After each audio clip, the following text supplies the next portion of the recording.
Assalamualaikum warahmatullahi wabarakatuh. Selamat malam teman-teman. Pada kesempatan kali ini saya akan menjelaskan materi tentang jaringan kampus.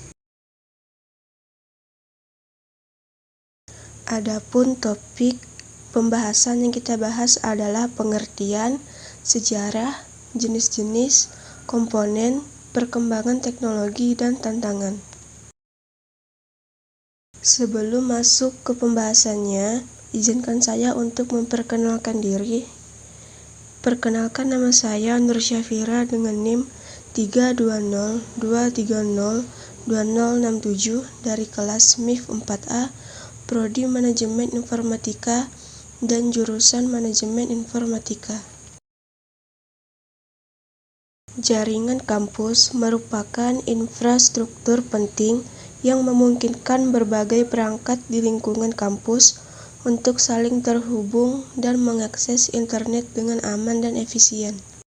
Dalam kehidupan sehari-hari, kita sering menggunakan jaringan tanpa menyadarinya. Saat kita menghubungkan ponsel ke Wi-Fi di rumah atau di kampus, kita sebenarnya sedang memanfaatkan jaringan lokal.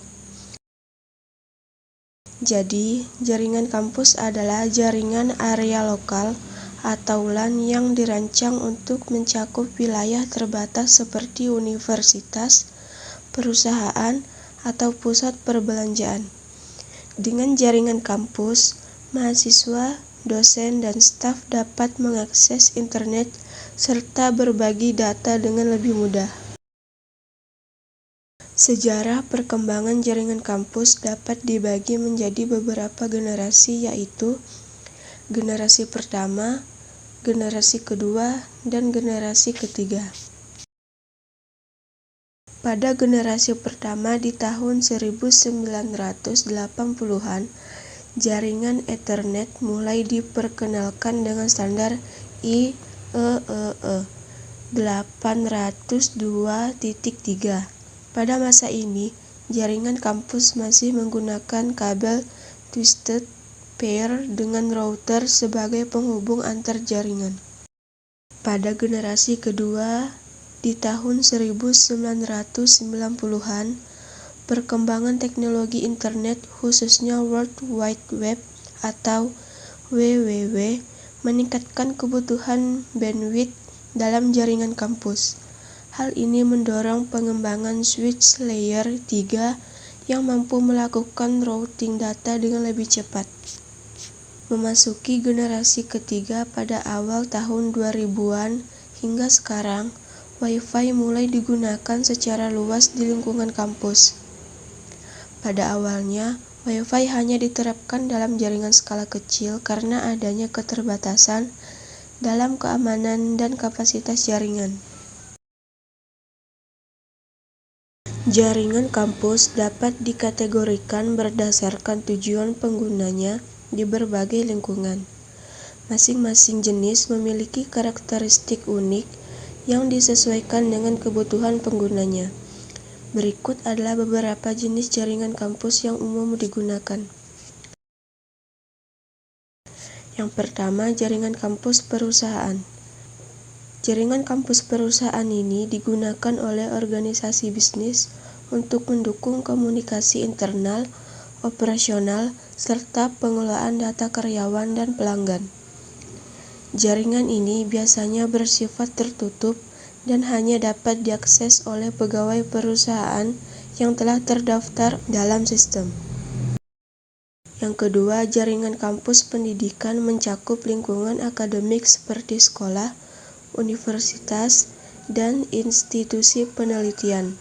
Jaringan ini dirancang untuk mendukung kegiatan pembelajaran, penelitian, serta administrasi kampus. Jaringan kampus pemerintahan digunakan oleh lembaga pemerintah untuk mengelola layanan administrasi publik, komunikasi antar departemen, serta penyimpanan data sensitif. Jaringan ini seringkali terdiri dari dua bagian utama, jaringan tertutup untuk komunikasi internal dan jaringan terbuka yang menyediakan layanan kepada masyarakat. Dan yang terakhir adalah jaringan kampus publik. Banyak digunakan di tempat-tempat umum seperti pusat perbelanjaan, hotel, restoran, museum, taman kota, dan fasilitas komersial lainnya. Tujuan utama dari jaringan ini adalah memberikan akses internet bagi pengunjung dan meningkatkan pengalaman pelanggan. Dalam implementasinya, jaringan kampus memiliki beberapa komponen utama. Infrastruktur jaringan data mencakup perangkat seperti router, switch, dan akses point yang mengatur lalu lintas data. Perangkat akses terminal seperti laptop dan smartphone juga menjadi bagian dari jaringan. Selain itu, platform manajemen jaringan digunakan untuk memantau dan mengelola jaringan agar tetap stabil dan aman. Sistem keamanan seperti firewall dan autentikasi juga diperlukan untuk melindungi jaringan dari ancaman eksternal. Seiring dengan kemajuan teknologi informasi, jaringan kampus mengalami banyak perubahan dalam berbagai aspek. Yang pertama, perusahaan besar. Transformasi digital menjadi strategi utama perusahaan besar, didorong oleh kemajuan teknologi dan tuntutan pasar. Yang kedua, pendidikan. Transformasi digital dalam pendidikan mengubah cara pembelajaran dari metode tradisional menjadi pengajaran berbasis teknologi. Yang ketiga, pemerintahan. Pemerintahan menerapkan transformasi digital untuk meningkatkan efisiensi layanan publik melalui e-government. Dan yang terakhir adalah retail. Industri retail mengadopsi jaringan kampus digital untuk menghubungkan sistem online dan offline, memungkinkan analisis perilaku pelanggan berbasis data besar untuk pemasaran yang lebih personal. Dengan semakin berkembangnya teknologi, jaringan kampus menghadapi berbagai tantangan. Salah satunya adalah kebutuhan akan koneksi di mana-mana. Wi-Fi kini menjadi mode akses utama, sementara input-output semakin banyak digunakan dalam sistem keamanan dan otomatisasi. Selain itu, layanan berbasis permintaan mengharuskan jaringan kampus untuk lebih fleksibel dalam menangani berbagai aplikasi dan kebutuhan pengguna. Dari pembahasan tadi, jaringan kampus berperan penting dalam mendukung konektivitas di berbagai sektor.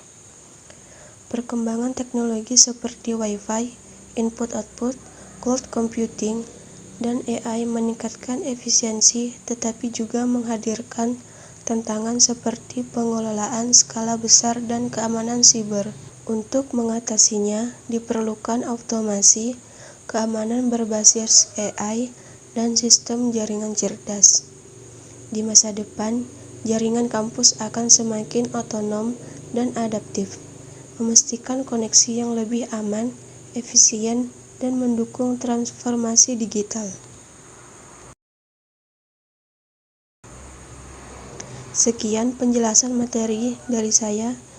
Kurang lebihnya saya mohon maaf. Wabillahi taufiq wal hidayah. Wassalamualaikum warahmatullahi wabarakatuh.